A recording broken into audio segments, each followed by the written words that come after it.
Good evening to everyone. This is the Mayor and City Council study session. It is December the 5th, 2024. It is 6 p.m. and we will begin our meeting.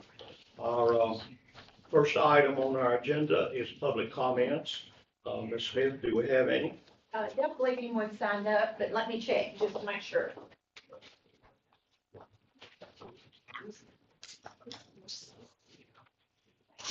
No, sir, no one signed up for public comments tonight. All right, thank you. At this time, we'll ask for staff reports, and our city manager, Mr. Scott Collard, will give us an update. Thank you, Mayor. The first item I want to mention is Dexon Electric has received their certificate of occupancy, and I want to definitely speak to the actions of the mayor and council as well as the staff coordinating so well from the state fire marshal's office all the way across the board with utilities and everybody else. Our city attorney kind of coined the phrase several months ago in this process, safety and success. And we met weekly, everybody was so diligent, fire department, building and codes, everyone, just such a great team effort. And as of November 22nd, they did have their flood issues, so it's just in a pocket. Speaking of that area in the north part of the city, our airport director has been working very diligently with MTSU and the Bedford County Utility District in preparation for MTSU moving of the aerospace campus there. And they will be attending a meeting on December 12th to discuss plans for the water. VCUT has replied after our director Paul and the engineer met with them that they have reviewed the proposed layout and find it acceptable. So we're optimistic there. There is one issue I need to mention, and it's actually on the agenda. But unfortunately, we was hoping some of the holdover money, if there was any money left from the $5 million the governor gave us for MTS utilities, I mistakenly thought it was for utilities, but it is for the sole purpose of sewer line.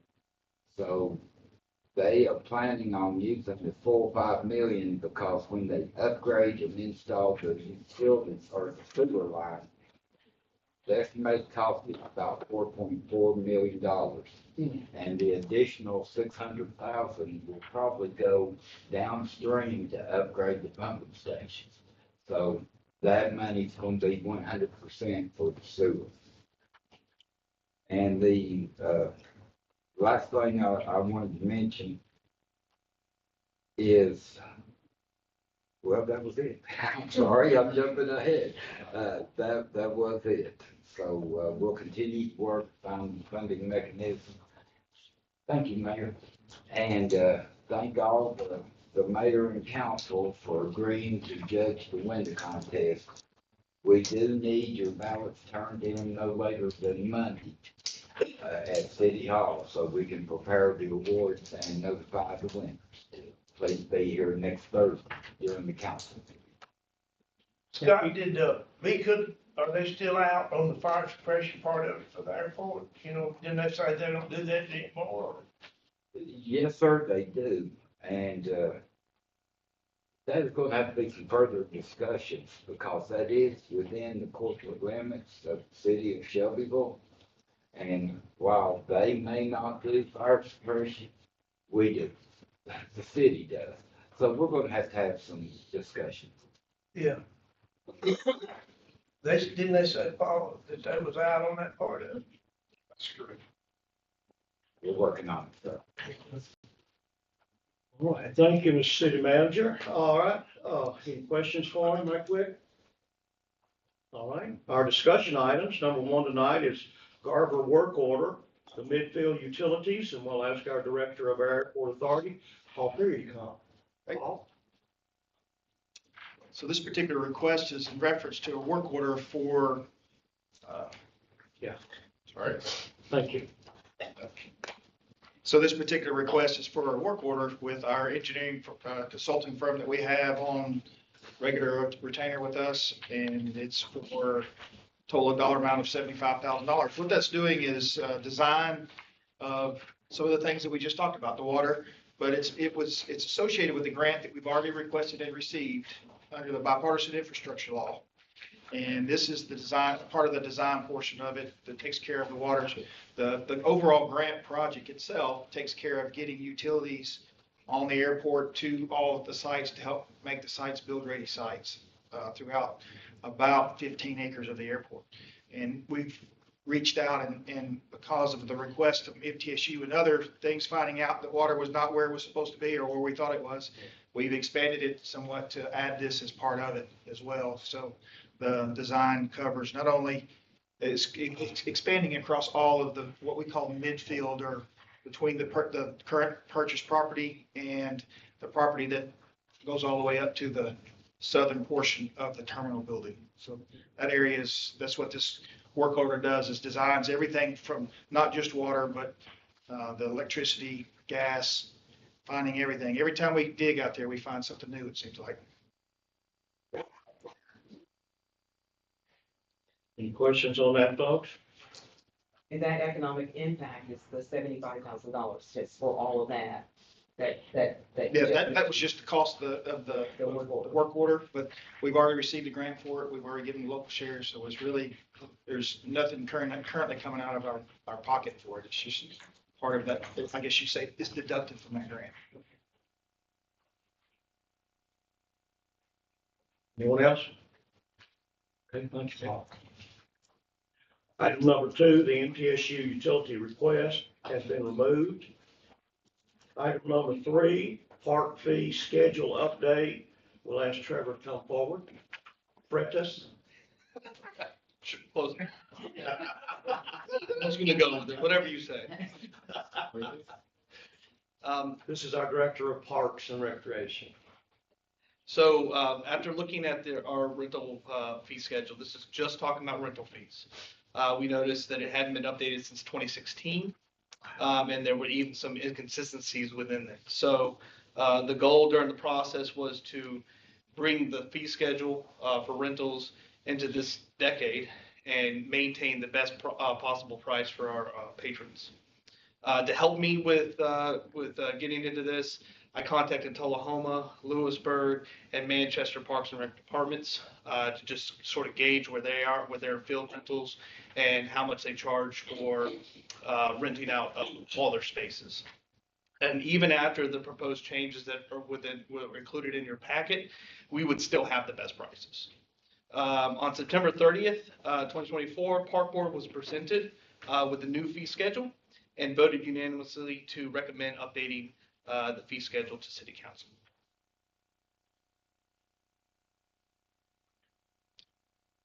Any questions?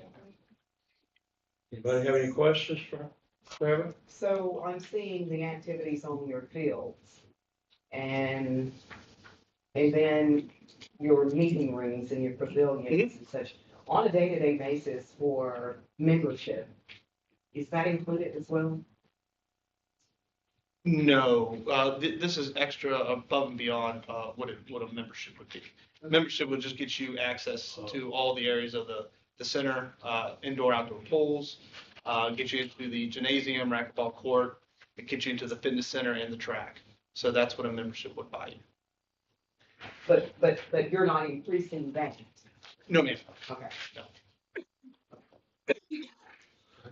Trevor, I get asked a lot about veterans and seniors. We do give them discounts for membership during the year. Is that correct? Yes, sir. Okay. They get a discount year round. Okay. And then we also run a sale from December 15th through January 31st.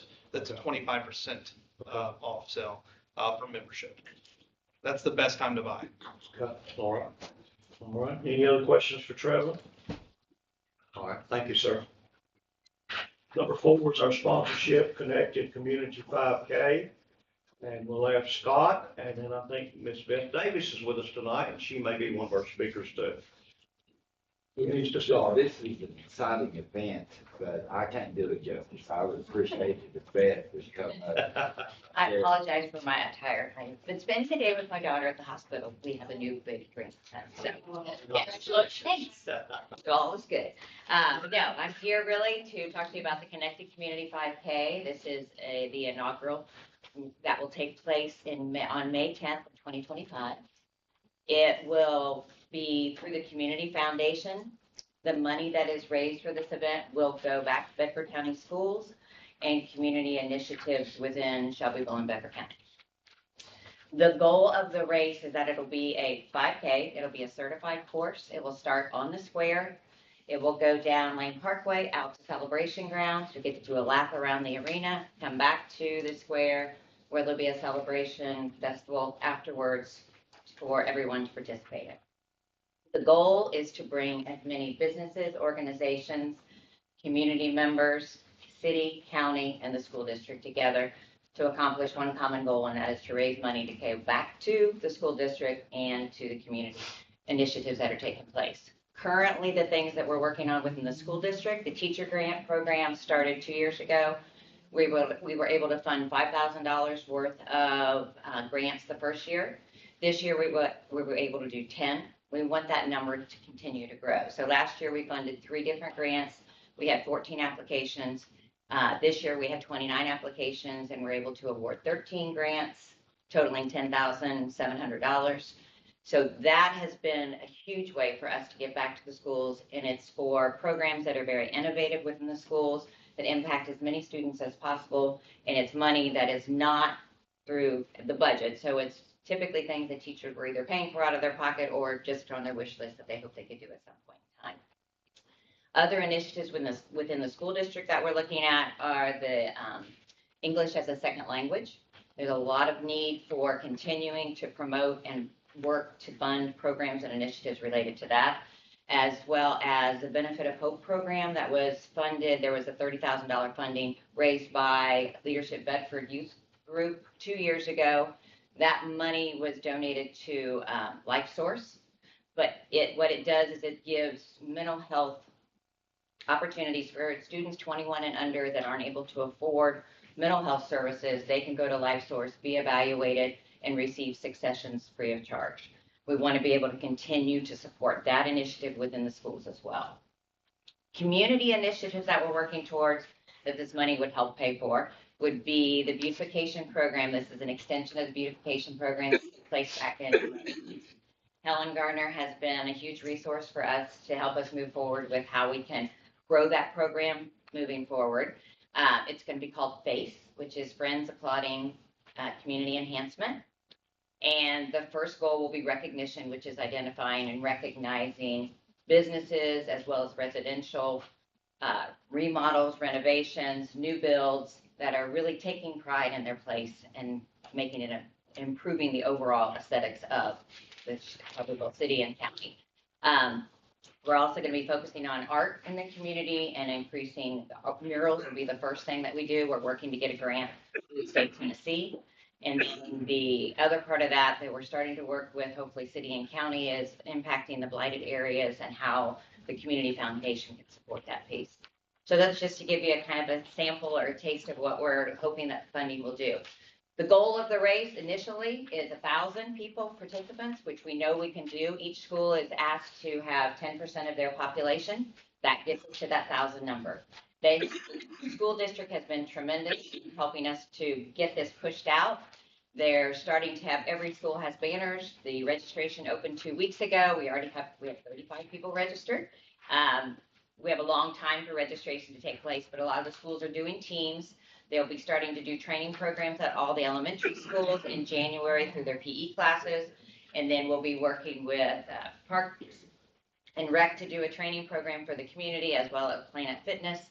So there's just a tremendous opportunity to get so many groups involved. It's a great opportunity for city and county to be a part of it. You'll impact many lives, the 1,000, but we anticipate 2,000 participants in the event and probably 3,000 participants at the festival overall. Very good. Questions? All right, thank you, Beth.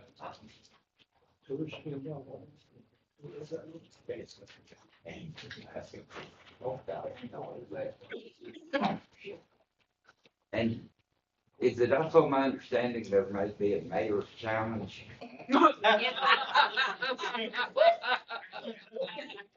I think that's yeah, we can kick it off. Sign up, right? Is this Shallow Bedford? That's a lot of funding. Is this Shallow Bedford Community Foundation, is that the new name for the partnership? No, It's still a partnership too, not affiliated. no affiliation whatsoever. Well, I mean, the Community Foundation is a 501c3 that is standalone. So the money that goes, that will be raised for this event specifically will go to the Community Foundation, which will specifically go, it's earmarked for that. And it'll go back to the schools and any initiatives within the community. Thank you, Bob. Thank you. So Okay, this- number 5. Mr. Mayor, I'm sorry. so this $5,000 is coming from what pot? Correct. Because this will be a major draw to the community, bringing a lot of people. It'll be Thank you. Any other questions? Thank you, Ms. Jewett. All right, number 5, proposed charter changes, and we'll ask our attorney, Ms. Schaffner, Ginger.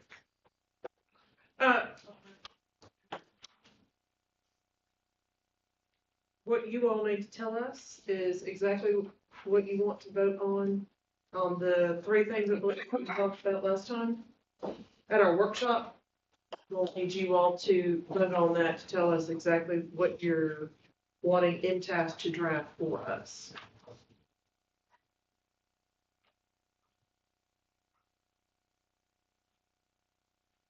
I think Lisa would, is this your, I think number 1 was the language on the, between the Shelbyville Power Board and the city of Shelbyville, making sure that the language is identical and both Shelbyville Power, Water and Sewer and the city of Shelbyville agree on what is ratepayer or whatever the language needs to be, so that we all agree on that, and accept any board member that we elect.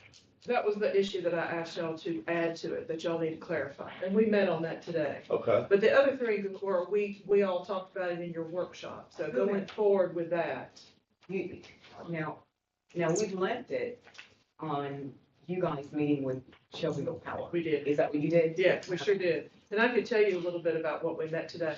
But the other matters that you all specifically had brought to the table about what you wanted to change. And what we were going to do is make sure you vote on that, and then we'll send it to MTS, and they will then draft the language for you. In One the of the- resolution. One we couldn't change, and Right. I think we pretty much was the majority in leaving the other 2 pretty much like they are. I think that was the general. Is that correct?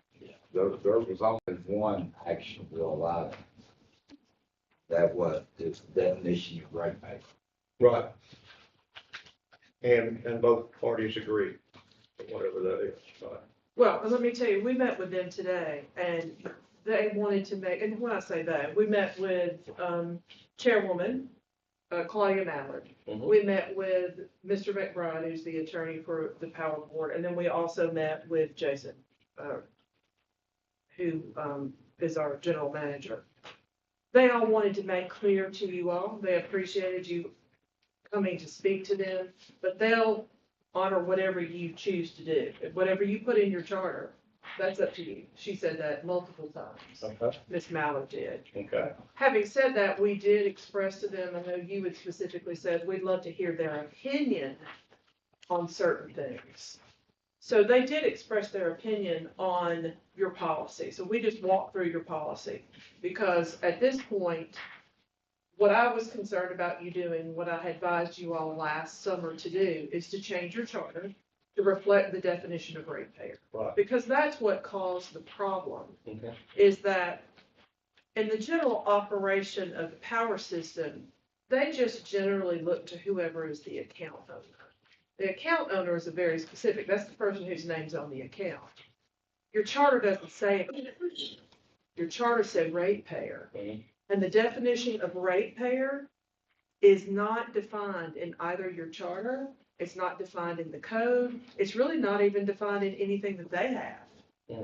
And so what we were faced with, if you'll recall, in the summer of '23, we had an individual who came and said, I think I qualify because I'm a ratepayer. I don't own the account, but I can prove to you that I have paid for over 2 years. I have a joint account. And so look, when you're trying to interpret what a word means in any statute or charter, you try to apply, there are principles that you go by, principles of statutory construction or interpretation. The very first thing you look for is there a definition in the document that you're looking at? Did they specifically define what that word means? So we all turn to that. There is no definition in the charter, no definition in the code. Well, So the next statutory rule of interpretation that you go through is plain and ordinary meaning of the word. And what you normally do is you turn to a dictionary for a definition of that. We looked at a couple of different dictionaries, and they all talk about a person who pays rates for utility fees, or the individual who pays, and I think the definition in Norton talks about specifically for electric, actually even says electric rates. Right. So the problem that you all were facing in the summer of '23 is you had someone saying, I actually should be considered. You should not rule me out as being qualified because your charter doesn't say account holder or account owner. It says ratepayer. Mhm. And I have presented to your city manager checks where my wife signed some, but so did I, and it's a joint account. And that's when we all had that talk about, he actually has a valid legal argument. We didn't recognize it at the time that you changed the charter in 2020. I don't think anybody thought about it, but that kind of throws a monkey wrench in. I think you are all just generally didn't think too much about whether is there going to be one person or two people on an account. And at the time, Shelbyville Power did not have the option to put two people on the account. They have now done that. We walked a lot today through their procedure, because one of the things that I actually learned from them today more so was they had a fear that they were going to have to be the ones to basically sign off on your policy. And I'm like, no. We don't want you to have to say this person is married to this person or whatever. The basics that you need to just tell us at that address, who's the owner of the account? And then the rest of the burden of anything else that council decides to make a requirement would fall upon the city to do. And so we kind of clarified that today about how anything we do, we want to make sure what our procedure will be in dealing with Jason's office, and does Jason have the tools to answer what our questions are? So that was a really good thing that we brought out. So they said more than once, whatever y'all want to do. We did walk through your policy, because I said I've had a couple of you already tell me that you think we need to actually look at your policy that you adopted last year, and you think that we may need to dial it back a little bit on some of the definitions. So I shared that with them today, and I said they may actually change some of this policy before they send it for charter change. And I said, and the mayor specifically said, I want to know what their opinion is. So tell us your opinion. So they should share with us, and I made them walk through the policy step by step, number by number, and tell us just overall. And they were very, very, very kind to say, this is just what we think.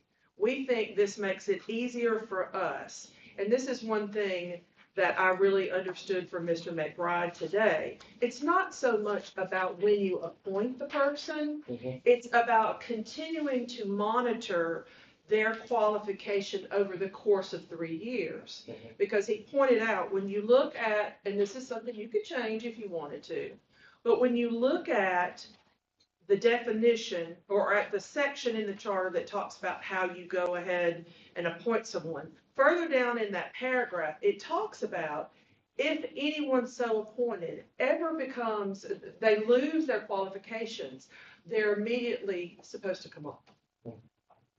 Y'all could change that if you wanted to. You could sort of grandfather someone in, and if they meet the qualifications at the beginning, you could change the charter that if for whatever reason they no longer become a ratepayer, they no longer are married, whatever, that they can continue to the end of their term, and then, of course, if they remain unqualified, don't meet whatever the qualifications are, they can't be appointed again.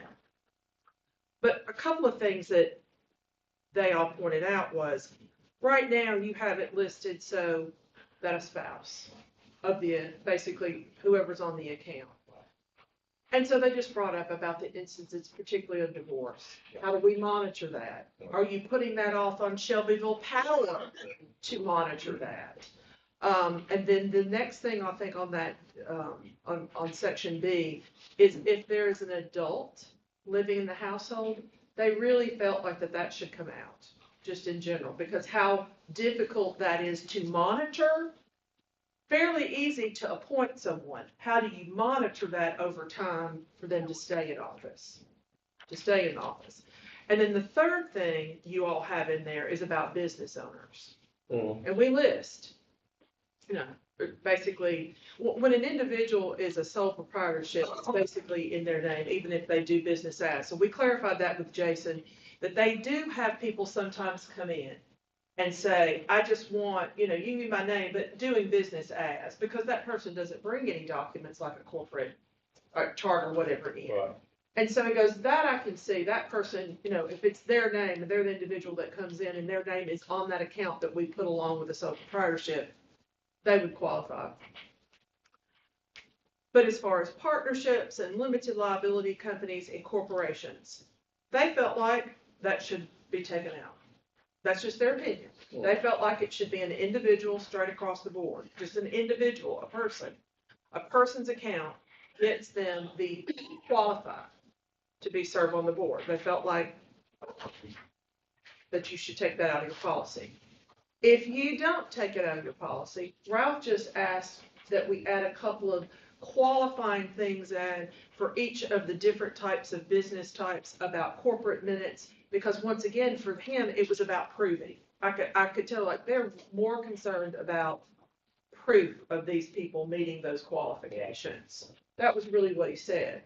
But overall, they would prefer it taken out. Now, we did have some conversation about how council has generally been, I think, expansive. If somebody pays taxes, you want them to be able to vote. Right. If somebody's paying ratepayer, and we talked about the fact, Right. somebody's technically a ratepayer if they're paying the fees, whether they're the account owner or not.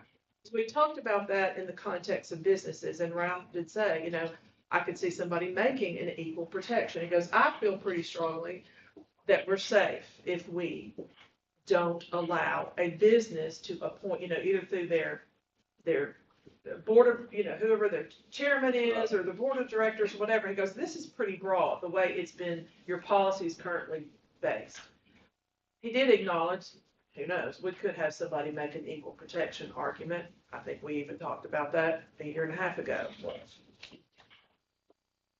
To my knowledge, I don't think you've ever had that, to their knowledge, they don't think they've ever had someone try that a corporation, but we did talk about several scenarios about that today. We had not thought about, and that they felt would probably not be in the best interest of the power system to have that type of presence on the board. So that is their recommendation in a nutshell. Lisa, Scott, have I left anything out? I think they recommended that instead of ratepayer, we put account holder of record of the Sheffield Power Board, because that gets away from just somebody who's paying the fee, or it's more somebody who's legally responsible. Right. Actually, Ralph, I specifically, said, are you okay with account holder? And he said, actually, I want it to be account owner. Account owner. because he made the point, he goes, I can see somebody now making the argument, well, I'm the holder of the account, you know, in trust for someone. He goes, and he said, we understand that council is trying to be as inclusive as possible. However, we feel like it just allows for more people to make arguments. And so for clarity purposes, we would like to shrink it back down. And they said, that's our opinion as people that are helping and run this power system. But at the end of the day, we'll do whatever you all say, whatever you vote for. We just want it clear what that is in the charter. We all agree on that we need to amend the charter to be whatever. But those were their recommendations to you all. So, I mean, I can put that in a memo to you so you have a little bit more time. That's the first time you're all hearing about it tonight. Right. And so why don't I put that into a memo and I can show you back, because I don't know if you've got all that in front of you tonight about what our policy is. Yeah. And so you can have a few days to mull that over. Is that, That sounds good. got questions? Yeah, sounds good to the rest of you. Mr. Mayor, I'm gonna ask for your excuse. Okay. I'm not feeling well and I do not want to give no matter what I have. Thank you, Gary. But I'll answer any questions that you have about that tonight. But they were I thought it was a very, very productive meeting. And they were thankful that they've been reached out to and talked, and we all agree. We just need to make certain, and I told them, whatever y'all come up with, however MTAS drafts the resolution, we want to send back to them for them to put their eyes on it before you vote on it. It sounds like to me we need another session on this to resolve the ratepayer, the one issue that everybody sort of says, yeah, we need to change. Especially with 2 new council members voting on it to ratify it when it comes back from the legislature. To me, I'd like to have their input on it, so if we can roll it 30 days, try to do it in January, that would, and have a meeting between now and then to discuss these charter changes, so they're up to speed. Sure. I feel more comfortable with it. Once again, that's up to you. I'm gonna go ahead and summarize this for you all tonight, what their recommendations are. And point that out to you, what we could particularly change. And like I said, it could be structured. I would want to talk to MTAS about how to structure it. We can do it as ratepayer for this purpose means this, and it doesn't affect them and their accounts. It doesn't affect their contracts. That's a different animal of somebody being able to walk in and say, I happen to have the account at 100 Elm Street and I want to turn it off. Yeah. They got to make certain who that individual is. Now, they don't do that when you walk in and want to pay cash to pay 100 Right. Elm Street. Doesn't have to be the account owner, Right. whoever's offering to pay. And so that's where that's the difficulty we found ourselves in last summer, because our charter said ratepayer. And the definition in the dictionary is broad enough to cover it, just basically whoever's paying the bill. Go ahead.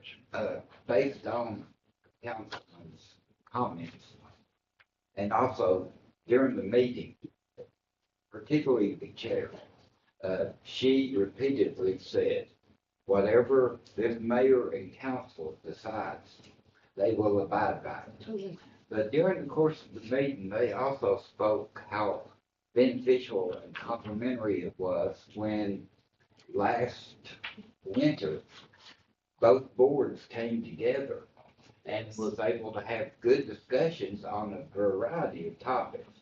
So would the council be interested if we reached out and have a joint meeting? Sure. Especially with the new council. Yeah, I think so. Yeah. Invite them to, and they can express some of this more directly to you about what they think. Yeah. Y'all like that idea? Yeah. Okay. Okay. Sounds good. For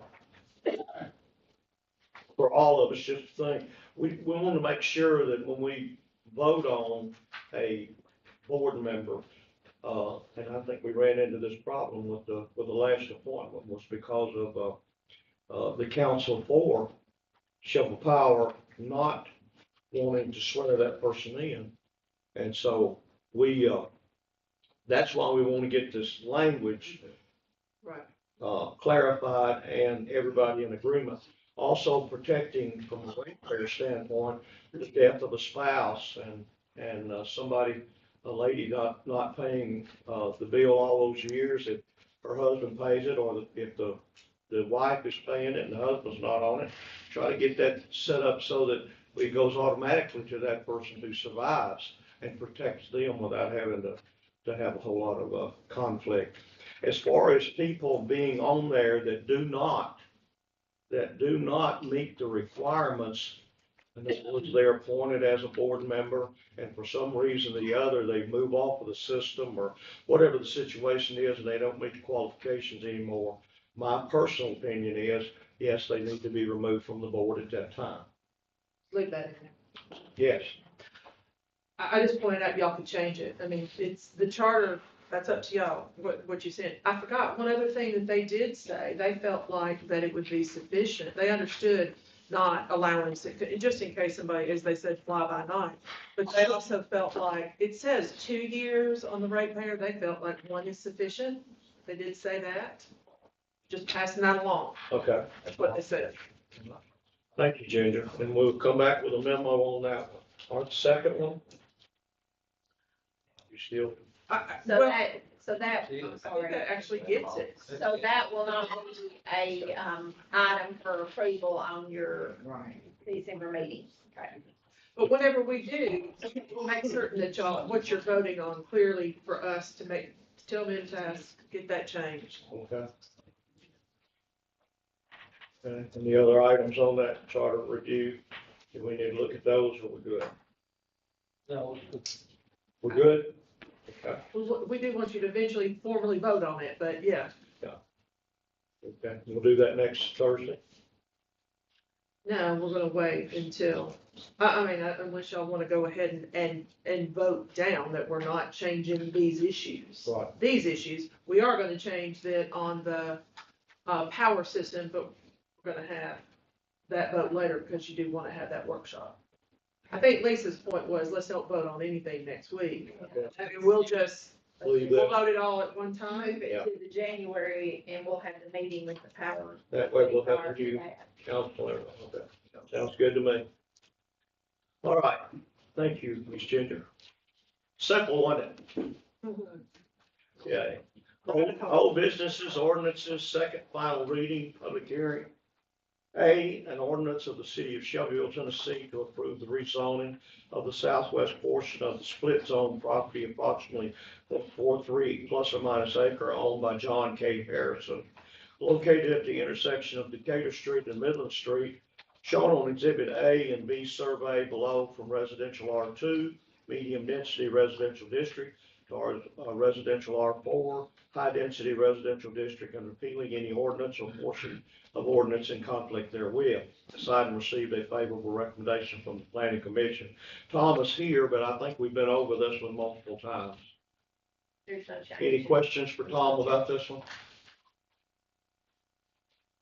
Okay, let's move forward to B, an ordinance of the city of Shelbyville to approve the rezoning of all portions of approximately 10.36 plus or minus acres owned by Richard M. and Kristen B. Wilhelm, located west of 231 North and south of Harts Chapel Road, further referenced in Bedford County tax records as tax map 59 parcel 101 and attached as Exhibit A from residential 1 R1 low density residential to commercial C2 general business, and repealing any ordinance or portion of ordinance in conflict therewith.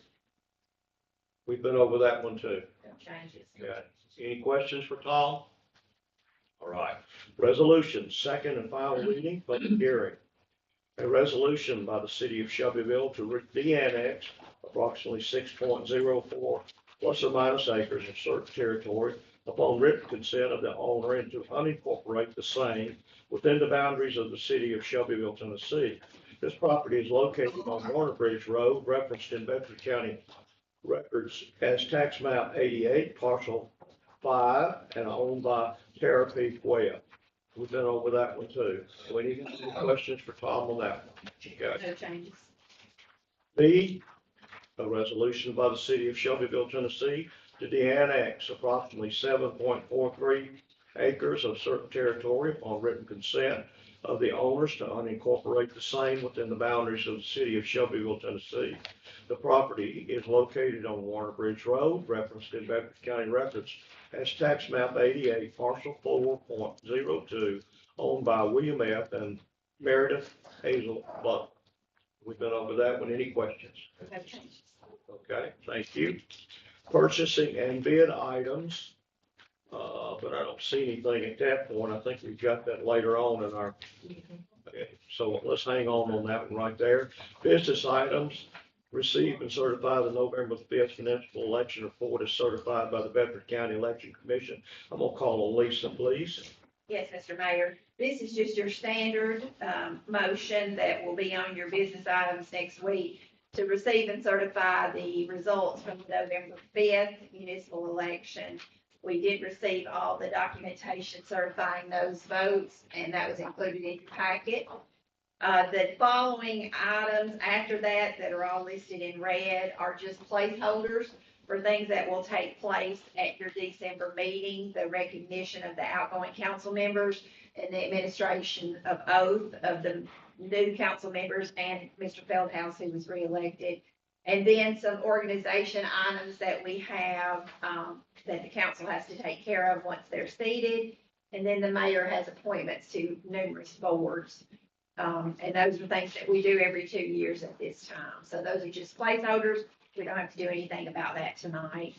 And if you're ready to move into new business, Mr. Mayor, I'll ask our new council member-elect, Mr. Blevins, if he wants to join us for the discussion of new business items that he'll be asked to vote on next week.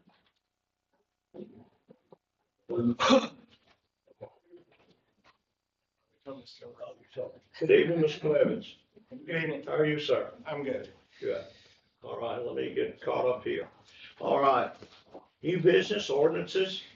An ordinance of the city of Shelbyville, Tennessee, approving a planned unit development, a PUD, Remington Farms, formerly known as Swing Estate, map 79, parcel 47, totaling 118 acres. The PUD proposes 315 townhomes, 400 single-family dwellings, and 10.61 acres of commercial zone district. James Swing and Don Bobo Swing, or Don Bobo, are owners. Before Tom starts, if I could I was supposed to make one more announcement, and I forgot it.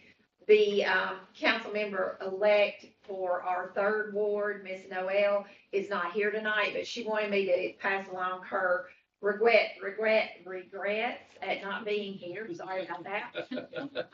Anyway, she had a prior engagement, and when we changed the night meeting from Tuesday to this one, it conflicted with her out-of-town engagement. So she wanted me to pass along her regrets. Right that time. Okay, thank you. Thank you, Ms. Smith, for letting us know that. Thank you. Okay, Tom, briefly, can we talk about this? I think we've been over this multiple times too. Yes, and actually it should read 2025. I'm jumping ahead here. I can't remember the years. Yes, so at the planning commission meeting in November, the applicant came in and staff recommended, and they requested if they could defer this item until January 2025. Okay. Regular planning commission meeting. And the reason is that they pretty much exhausted all, I'll call them political means, only because they were, their TDOT's requiring a certain amount of off-site improvements. Right. That they were not, they weren't happy with it. But because of the amount of residential units, it was impacting all the way back to Colorado's intersection. And so TDOT requested information on what those improvements might be and what the costs were, which is what they were in disagreement with. But after discussing with TDOT from Region 3, who we work with consistently, Stanley Sumner and Fatima Ferrangi, they went higher. They approached their political representatives. They approach the director of Region 3, and I'll receive consistent, consistent support for that requirement to be addressed. So having exhausted that, I think it was only about 3 weeks ago when that occurred. They are now having to do that. They are having to produce the traffic study with those impacts. And so at this point, they're left with no options but to do so. Okay, So thank you for letting us know that. Thank you, Tom. So So this will not be on the agenda. this will not be on the agenda. So this would not really be voted on by us until February. That's correct. Probably, yes, That's correct. yes. That's correct. We've been doing this, I sat on the planning committee. This has been on every month since I've been on the planning. I mean, I'm not against Frankie and Don, but something needs to happen. I mean, I know some of the other members of the planning committee are not real happy about what defer, and I ain't either. I think it's time to go or stop, one of the two. And I understand, don't get me wrong, they got still people that want to do that, exploiting them. They wanna make money, I don't blame them. But, it's just, we need to put it to rest, if something needs to move, it needs to be put to rest. And I think the planning committee, planning commission will agree with me on that. Yes, I think it was a split vote. Yeah, Yeah. It was only majority by Yeah. maybe one. So it affects so many things, not only traffic, the entrances and exits we don't have out there, it's gonna affect schools with that number of the units you're talking about, all kinds of different things it's gonna affect. Yeah. And so I think that's the reason it's been bouncing back and forth. Yes. But I'm glad that they stood up and said that they'll have to meet the requirements, those kind of things. But we'll see at that point. But this council will have the last vote That's correct. That's correct. on what takes place. Yes. Gotcha. In February. Right. Maybe. Okay, welcome aboard, Josh. You don't have anything to say? Thank you, Tom. Thank you. He can't talk. I can't either much tonight. Okay, B is the ordinance of the city of Shelbyville, Tennessee. That's for celebrating Christmas, maybe. One of my voices like that. An ordinance of the city of Shelbyville, Tennessee, approving the rezoning of 6.8 acres of land located west and south of Archery Lane from R2, medium density residential to R3A, medium high density residential. DCC Strategic Realty Partners, LLC, are the owners. Okay, so this is west of Green Lane. It received an unfavorable recommendation from Planning Commission because it does not meet our standards, or I should say that it doesn't meet our adopted maps and plans. So what we have is the current zoning is R2. You have the higher density mobile home park to the south here, but all around it are single family residential. And this development here is the old R3, and then you have R4 to the north. In our future land use map, you see that it is mixed density residential character, which allows for R3A under specific criteria. And those criteria are listed on the side here in the bullets. The property is located near arterial or collector street. Is a corner lot, and one of the streets is at least a collector. Property has existing utilities, and then the property is adjacent to a commercial use or higher intensity zone. And it only meets one of them, and that is that it has existing utility services. So I did put together just some gross density, just a little bit more information on what the potential density, and this is gross, this doesn't mean that it includes any of the roads or anything like that that would reduce that number.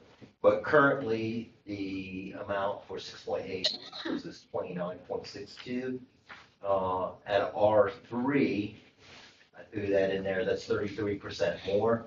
And then at the R3A, which is the request, is 2 times greater.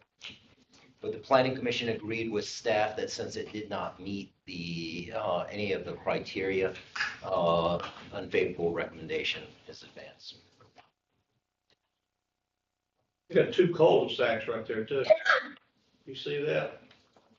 On the Archery, Yes. right off Archery Lane. Oh, well, it's not and even then a you got true one. Ridge Lane, both of them got that those cul-de-sacs right there. Yes. All that traffic's got to funnel back into that one. And any type of development that goes in there will be required Yeah. to connect it based on our subdivision regulations. All right, thank you, Tom. Any questions for Tom on that one? Okay, an ordinance of the city of Shelbyville, this is C. Shelbyville, Tennessee, approving the rezoning of 3.08 acres of land located north of Bedford Manor and east of Barksdale Lane, and more identified as Bedford County Tax Map 78N, parcel 16, from R3 medium density residential to R3A medium high density residential. Lisa and Emily Curl are the owners. That's 3.08 acres, okay. All right, and actually, based on the recorded plat, the application had 3 point some acres, but it's actually 5.85 according to the recorded plat. And this application, we've seen it before, was initially came in at R4 and was not approved. And so now the applicant is requesting R3A. And it's one of those, there is some inconsistencies within our future land use map and comp plan as far as the area. And I will go to the existing zoning map and future land use map. You can see it is the mixed zone or mixed density residential character area, which does allow for R3A under specific criteria. You can see what the area is zoned is currently zoned R3. There's a higher density, more of a R4 use that is to the south, and that is Bedford Manor. There's a buffer between the I2. There is a planned residential district to the west, but that is not developed out. It's only zoned PRD, but it's being used. Actually, I'm not sure what the use is, but it's not a high density area. Big issue there is that intersection. Yes. And they had said what, did the builder, didn't they say that they were gonna pay for any kind of changes to that intersection if we ever voted to approve that? Is that correct? That is correct. They are still planning on fixing this Horse Mountain Road intersection and removing, there's a pole in between there, a little bit of green area that they will remove and straighten this intersection out to Barksdale. This was a split vote because one of the concern is that the Barksdale Lane, and I didn't put it in there, but let's see if I have a picture. And of course the green you can see it. This area of Barksdale is very poor condition. Mm-hmm. The site is right here. This area is very poor. Under our subdivision regulations, they will be required to fix or improve Barksdale fronting on their property. And they offered to improve the intersection. But as far as the zoning goes, these aren't commitments on their part. They're not requirements in the rezoning. It'll happen at a later stage with subdivision regulations. Tom, Mayor, if I may, Yeah. I believe that was one of the concerns of the planning commission. They really wanted to be able to have that on record now, but as Tom said, you can't, that's not a part of zoning. You don't get those commitments at zoning, but you have control of that when they come and bring in their development plan. Right, That is when you've got the authority to do that. that's right. So, and Will actually was talking about, given the very unique nature of that intersection, you clearly could felt very confident that that would be upheld. The planning commission's power to require them to fix that because of the safety concerns. It's a very unique situation. It's not something we normally face Right. on a routine basis, what comes in. if we had a word, whatever word they used in the deal about that intersection, I brought it up. I said, why can't we change that word to require? That Well, don't even land in the city's lap. yeah, and as far as zoning or rezoning goes, that becomes, it starts falling into contract zoning, which is not. Have we, let me ask you, have we do you not think we may have reached the point that we need to go back and look at our subdivision rules and regulations? We've got people sticking stuff. If it's an empty spot, they'll find a way to zone it, swap the zone, stick something on it. We're getting loaded down with, what's a good word? Multifamily. Multifamily. And that's density issue. Yeah. Really maybe not Yes. something that we address through subdivision regulations. Yeah. But really your comprehensive plan. Yeah, Because that's the concern, is that if your comprehensive plan says, we think that in this area, there's a mix of things that go up to R4, it's quite burdensome for the city then to say, you can't do that there. Yes, You and said you could under your comprehensive plan. sure, and in, as far as the rezoning part, rezoning, yes, is based off, I mean, that's why I keep adding, I added specific criteria for the rezoning, just so that you can have, I guess the quality of the decision is improved. Um, Can we go to that criteria on R3A? I think you had a slide. You've got 4 criteria for R3A. oh, well, as far as. And I don't think this one meets even 2 of the 4. Your Well, R3A criteria, right?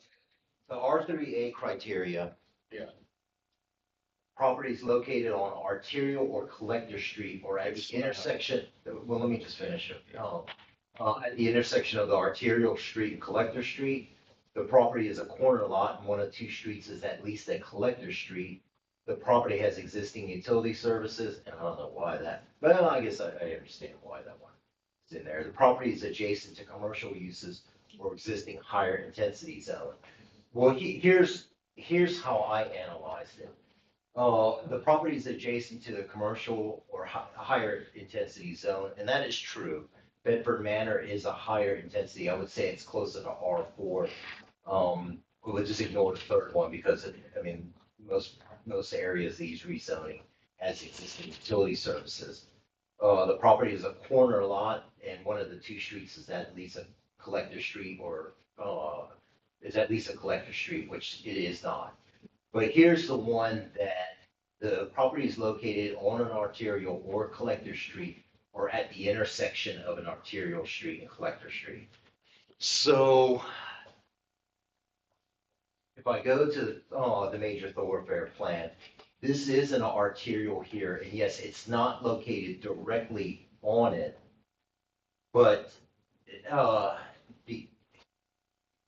it's not directly on it. But at what point, I don't know, that's the thing. The qualifier as far as being on it, there's no And it's on, qualifier, I mean, and you know, so if it's on an arterial, it would be on an arterial. It's not on an arterial. and that would be a decision that I mean, as far as I looked at it, that area, it's vague enough for me. Okay, it's close to an arterial, but it's not on an arterial. And that is something that the planning commission can actually establish as a, this is another thing, it's off topic, but our design standards. Our design standards says that, there's certain things in there that is very generalized, that the planning commission could say, you know what, we're going to establish as a standard for this. My big, I guess my concern or what I don't agree with is that when there are decisions that are made that no established standards are done for consistency. So it's arbitrary, you know, it starts moving into the arbitrary where you're deciding. Right. So I'm that's, just seeing- but I yeah, understand what you're saying. Right, it said it only means 2 of the 4, Right. so that's, I mean, those 4 seem like a standard, and it doesn't meet it, yet we're pushing it through. Well, and I hope you understand what I'm saying about the generality of it. Yeah. Because you can say that it doesn't meet the standard, but the standard, what does it mean to be on it? It means the parcel's on the street. I mean, that's. And I think Councilmember Turnbull makes a good point. I think we need to look at how it's affecting the current homeowners and look at the whole picture of Shelbyville. And as we're flooding our streets with all of these, new bills, Yes. I think we need to raise the standards.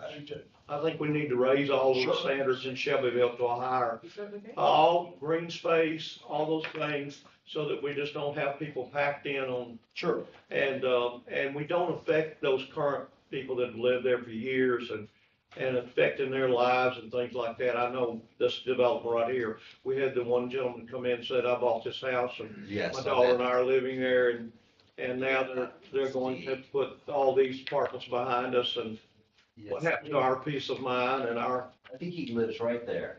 so I just think we need to raise the standards. I remember where We need it's. to raise the standards overall for the whole city. No, The little White House on the corner. these are duplexes here. I think he's actually right here.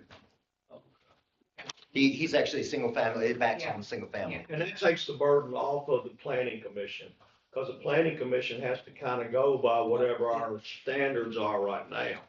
And we have to pass it as favorable or not favorable. But if we raise those standards, the And developer will know it, and the planning commission will have an easier job of.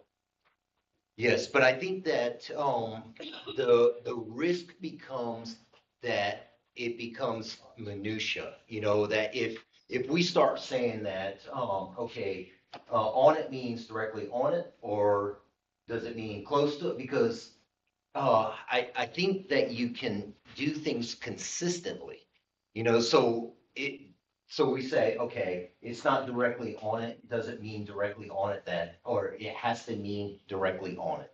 Or, you know, it's just providing that reason for the rational basis. And so I don't think that it's necessary to say, okay, 200 feet, 100 feet, and specify that way. But I understand what you're saying, and we are working on that aspect of it. At this next planning commission meeting, we have 3 ordinances that will be coming in, and these are changes that are technical, and it's not related to the design part of it, but you'll see when the schedule comes in, because we are finalizing the R4 and the PUD standards, which was discussed at the growth committee some time ago. And in that, the risk is that, or what we analyze for the risk is that there are some trade-offs that, as a developer, it's not so strict that they would decide they wouldn't want to do a PUD. Well, I think what we're running into is Shelbyville is growing so fast Yes. that, we've got property that has been vacant for years. There's a reason. Yes. It wasn't appropriate to develop, either being too low, traffic, whatever the situation may be. Yes. So we're looking at these developers, looking at all this property that shouldn't have been developed years ago or couldn't be developed years ago. That's the reason we need to keep those standards higher and higher to make sure that we're not building on something that's gonna flood, Yes. that's gonna cause a traffic hazard, all of those different things. Sure. We gotta protect those citizens that are here in the future. Yes, sir. Yeah, 'cause we've got some developers, and I'm glad, I hope they get so rich, they can't spend it all. But it's every month. Every month. Yes, I guess they ride the roads and find a little spot that ain't got something on it. We're gonna put something right there. Well, what's driving a lot of it is infrastructure costs. Yeah. So they're finding all the infill Right, areas, right. and that was one of the goals of the future land use or the comprehensive plan was to at some point develop on a neighborhood standards. And so, and I don't remember which one it was. I don't remember where it was in the standards, but I think that if we look at when we analyze this, instead of looking at it from a city-wide impact, if you look at it from neighborhood impact. Absolutely. And start, framing around that. Absolutely. So. We gotta start, we can't talk about this month and 3 months from now, and I've learned this since I've been on the council. I can have the greatest idea in the history of the world, stand up on this table tonight and just preach up a storm. Everybody in here said, man, that's the greatest thing Bobby I've ever seen. Never hear another word about it. It's gone. When we walk out that door, it's gone. And I guess that's politics, I don't know. But, yeah. Okay, so what are we doing about this particular, I noticed, is there a favorable, unfavorable? Because we talked about this previously, and the Yes. problem was the future land use. Yes, the Okay, and inconsistency in everything that. else seemed to be just fine. Now, this is my ward, and I do have very big concerns about it. I know that it's gonna do a big impact. Right. And of course, that Whitthorne, Barksdale, cutting to Blue Ribbon thing is a mess. Right. But they, I guess, they've agreed to fix that, but and do the traffic study and all of that. But Sure. still, I have concerns. So what's the bottom line here? Okay, so I'll move on to the other slides that shows, okay, at R3, you have approximately 33.97, well, it would be 33 as your gross density. When you move to the R4, which was what they were trying to do, but previously it was 84, which was 2.5 times greater. At the R3A, you have a 27% higher, so 50 units, which translate, these are gross numbers, they're not actual numbers, but which translates to 100 vehicles easily. Hear what you gotta say, let them read. And this would be a good time to point out that our council members have the different wards that they represent, and that's your voice. The people listening out there tonight, that's your voice. Go to that council member and let them know, hey, we don't want this here for whatever reason, and then let your group, Yes, move on from there. and I think that what would be helpful, because a lot of the decisions, I mean, I base it on the standards that we have, but I also know that we have weaknesses in what we are referencing, which is why in my budget session next year, I'll be requesting a capital improvement project for doing a housing needs study. Because then you can start seeing, what do we have, what do we need? Because the market is driving things towards multifamily, Oh, yeah. no doubt, because of the cost of single family. Yeah. But we don't know, it's all anecdotal. I mean, we know that it's happening, we're hearing about it. People are building these multifamily, they're being occupied very easily, but we don't know really what is our. But we don't have, and one of the things that I've wanted ever since I became mayor is to have these small developments where we build an 800 square foot house with a single lot. Yes. Or 1,000 square foot like we did when we started. Yes. And we could add a carport or build a room on or do those kind of things. That way the young couples will have a place to start. And we don't have any of those kind of developments. It's just stacking them right on top of one another. They don't have any property. They don't have anything to grow into. So we would like to have the developers, but the developers can't make money that way. Yeah, and there's actually a state law, I just heard about it too, from Rudd, that's his name. He's a representative over in Murfreesboro, state representative, but he was telling me about a program or a law that the state just, it might be recent, I don't know.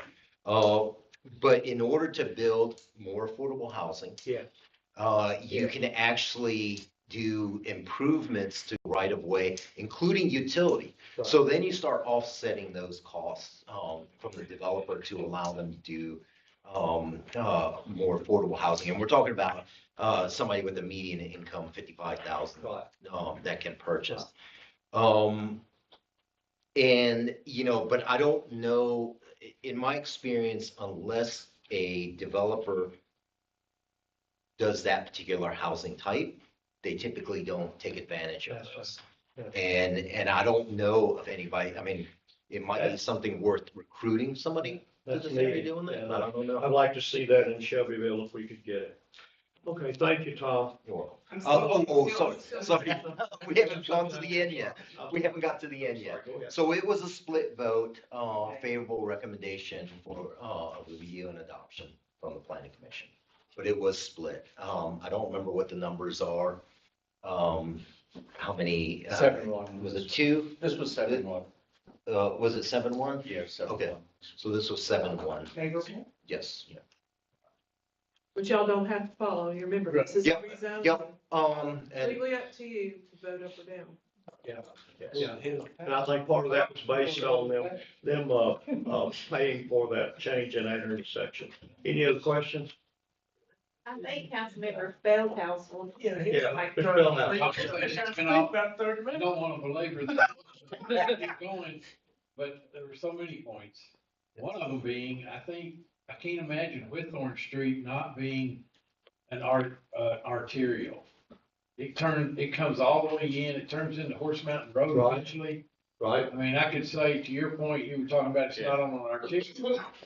I could argue that Whitthorne is an arterial road. Yes. This parcel actually doesn't quite touch with one. Yeah, It starts at But Mercer. I guess it's back to his definition, is it might be within 10 feet, yeah, 100 feet, 200 feet, whatever. Yeah. To that point. But yes, to Mr. Turnbow's point about getting a hold of these developers, picking lots all over the city. Yes. My backyard technically is a lot. Right. You better not let them. It's a separate tax roll from my house. And I've got people calling me right and left. We've got several in our area over there that have come in, and all of our houses over in my area are built on multiple lots. Yeah. I'm sorry, they're large houses. Yeah. But they're large lots. But we've got several locations that people had a lot between their house. Yes. And somebody bought it, and they got real creative, and they made zigzagging lines to where now the nice big house is looking in the back door of another house that's built right smack on top. Those We kind wanna of avoid things, those to kind of that situations. neighborhood character, whatever you Yes. wanna call it, that's what we need to be saving. Exactly. Yeah. I don't know whether they're getting aerial views and saying right there's a lot, ain't no house, so somebody find, they may have people go through there, you know what I'm saying? Like Henry's talking about, find it, we'll buy it. Yeah. Cause I mean, they're buying some weird, some little bitty tiny lots come through by the planning commission. We ain't talking about 1 acre lots, we're talking half, we're talking about DB lot. Right. Tom, you need to bring us that to us to look at, new rules and regulations that we would like, that you think we would. Right. Sure, I just put it into a spreadsheet. We've identified probably, I want to say it's more than 20 weaknesses within, whether you're talking about subdivision regulations, zoning ordinance, or the comprehensive plan. And to start collecting them, start prioritizing them into tasks. And also, if we're gonna be responsible for these houses for years, what about impact fees? Are we doing impact fees? Yeah, Well, Oh, you said we couldn't do that. Remember? that is at the state level. They won't let us do it. So So that how we means- wish. That's. Good discussion. The county's Good discussion. Yeah, they got The county collected on every house built inside the city limits. Yeah. Right. They got in before the builders got to the general. Okay, thank you, Tom. But one thing, Thank you, council members. back to my neighborhood Yes. thing, like that, when the owner comes in and gets creative on a lot, he doesn't even have to come to the planning commission. It's done It's already administratively. done. They can Yes, there's- subdivide their own little lot, and all of a sudden, everybody in the neighborhood says, well, what are they doing? Comes a house. Yeah, and 30 days later, it's up. Yes. And you start Yeah, that's asking, not- that's when I started asking questions, how do they build on that? It's between two houses. Yeah. Yeah. But they did. That's exactly right. And in my subdivision, I mean, you had standards that we had when those houses were built. Yes. And the, Yeah.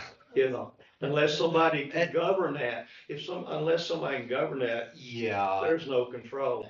And that's one of the biggest weakness of the Swing Estate or Remington Farms Wow. HUD is that Union Station had a connector. And when that failed, it was turned into a lot. That's all. And so now they're, and the site, probably could be a, Right. better situation though. Yeah. But I don't know with 700 houses. Just take care of us, Tom. Mayor, if I may, Yeah, you got it. to go back to what Councilman Christie was asking about bringing to us, and Scott mentioning of the power system and said, we really enjoyed having that group meeting. I mean, I think we were talking about a lot of growth issues at that meeting, and was it February of this year that we had that? Yeah. We it was my recollection is we talked about, we're gonna come back together Yes. and continue to talk about that, so I don't know if that's a part of it, that we start talking about in a review type format, what's your number one priority, what's your second priority, what's your third priority, that you're seeing problems, gets him an idea, this is what we think are the main issues, Yeah. and so that he can go, here's where I need to go in the planning, or in the subdivision regs, here's where we need to do in the comprehensive plan, this is what we can do in the zoning for you all. But I think he needs to truly hear what your priority list is. Yes, and one of the things, and partly mapping out what would be the next steps. Mapping that out because of, we have to operate within the context of what we're doing in our everyday, our everyday office life. And so my thought was, initially I thought that we can kind of do it on, there's a type of project management that you basically do it it's a little bit quicker. You have 2 weeks where you identify certain changes you want to make, 30 days, work on those changes, and then 2 weeks afterwards, come back together and kind of examine it. But one of the things I think would just be helpful is we can do that.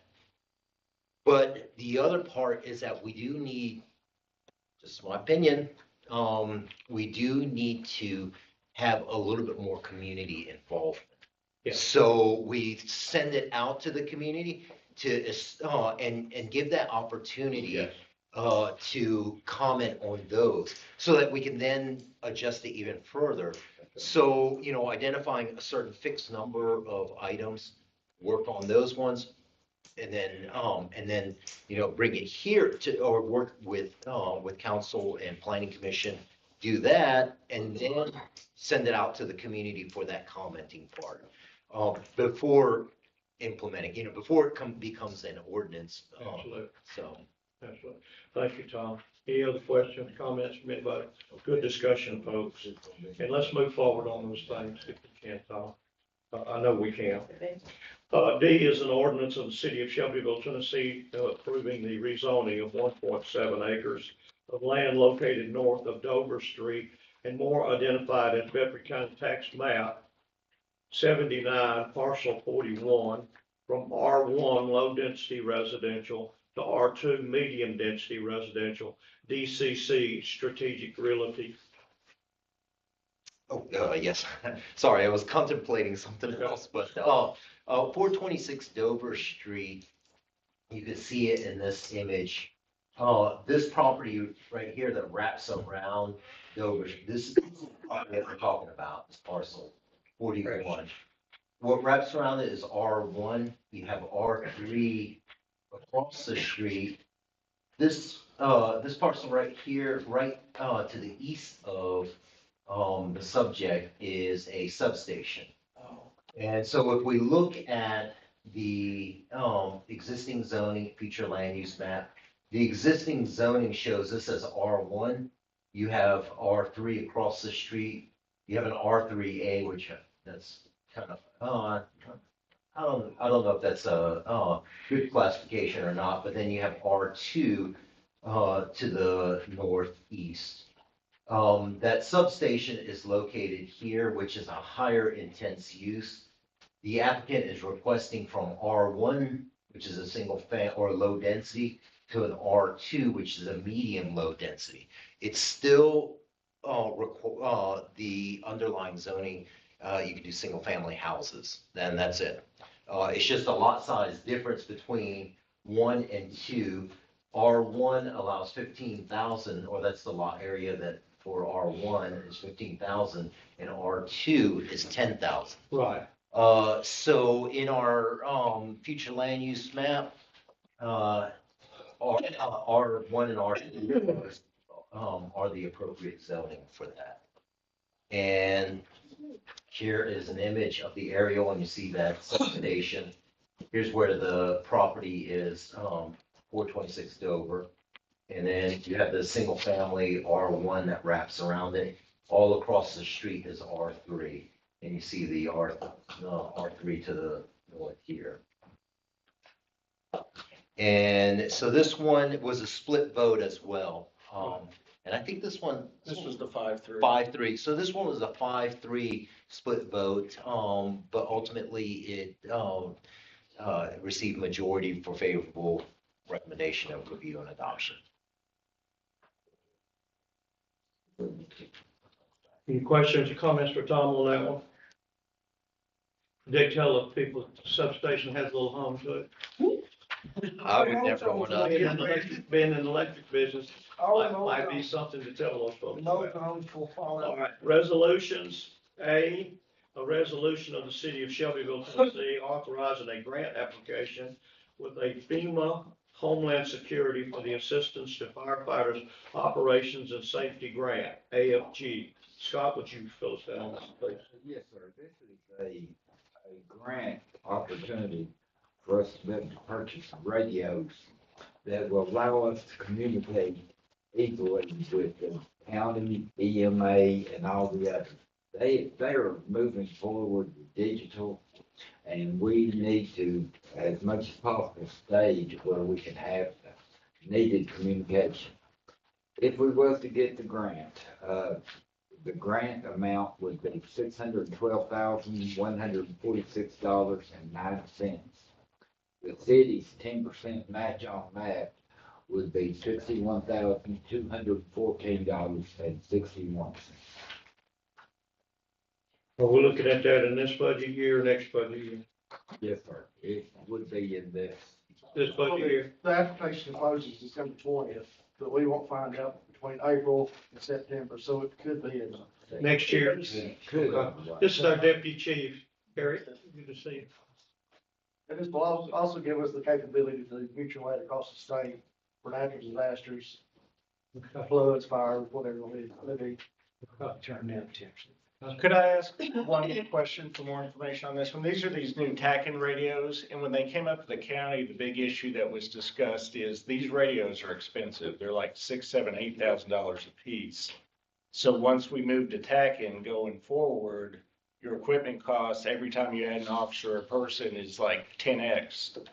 So you get the grant up front, but then going forward, every time you add a person, is there any way to get a dollar amount on what these new radios cost versus what our current radios cost?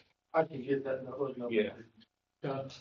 But then again, the key here is to interdepartmental communication. Right. Yeah, I'm not saying it's not worth it. I just would be curious because that at the county level, that was the big discussion. They spent $5 million, but if you've got a guy out in the field, I mean, I saw Mark Thomas showed me the radio. If he drops the radio or breaks it, it's like $6,000, $7,000, $8,000 per walkie-talkie. These are really expensive radios. So there's a large price difference. Yeah. Yeah. Okay. So. But quit hanging out in the county, be Good research. Yeah. Hanging out with the wrong people. Okay. All right, any other discussion on that? All right, business items, purchasing and bid items, we'll ask Ms. Lori Sadler, if she'll step forward, please.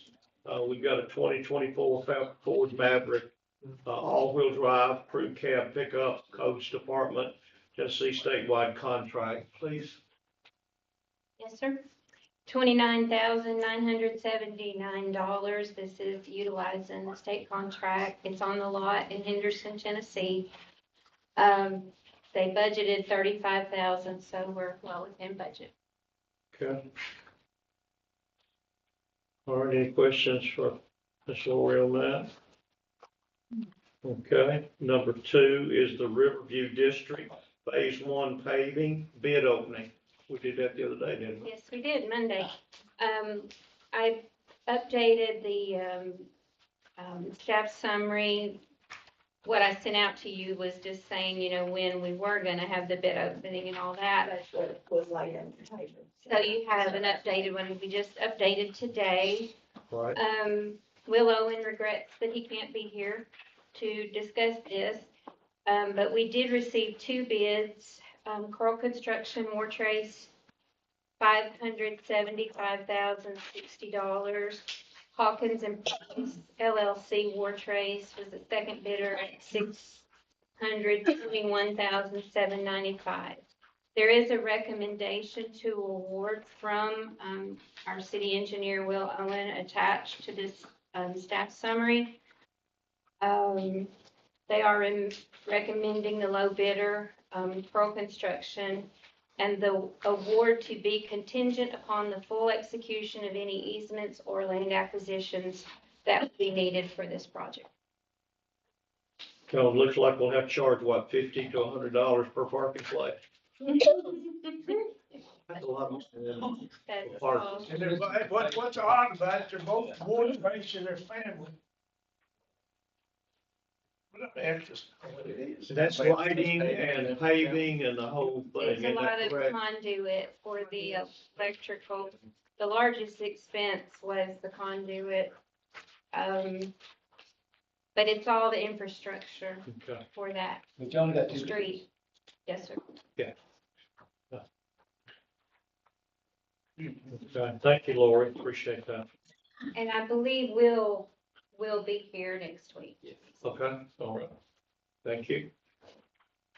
Okay, appointments. The Planning Commission has 3 seats that are up for reappointment. And I've asked Lisa if I can wait until probably January, after we get these other 2 new council members seated, and see if they have any recommendations, or if we get any recommendations from outside the Planning Commission members that are up for reappointment are good members. I'm not saying that, but it's always good to give an opportunity for somebody else to serve. Same thing on the Board of Zoning Appeals. We have 2 seats that are up. That Planning Commission is a 3-year term. The Board of Zoning Appeals, a 2-year term. Please, again, let's reach out, and if we've got folks that are interested in serving, let's look at who we have now and those in the future, and we'll try to make the best appointments we can for those 2. Planning Commission and Board of Zoning Appeals are both there. Very important. I served on the Board of Zoning Appeals, and when it gets past everybody else, it gets to those 5 members to make a decision. That's a tough place to be. Any other business that we haven't discussed? All right, let's make these announcements. Or would you like to make these announcements, Lisa, and give me a break? That's their voice. I'll be glad to do that for you. Thank you, ma'am. The announcements tonight, the city of Shelbyville will host their annual employee appreciation luncheon on December 9th. That will begin at 11 a.m. at the Blue Ribbon Circle. Invite all of our employees to attend. City Hall will be closed on Tuesday, December 24th, and Wednesday, December 25th, in observation of the Christmas holidays. The Public Works Department will be closed on December 24th for Christmas Eve. That will be a Tuesday, and Tuesday's trash will be picked up on Monday, December 23rd, with Monday's regular route. They will also be closed on Wednesday, December 25th for Christmas Day, and Wednesday's trash will be picked up on Thursday, December 26th, with Thursday's regular route. And I'll have the New Year's closings on the December 14th. agenda. Okay, do we have any citizens' comments? We didn't have any, right? And let's adjourn.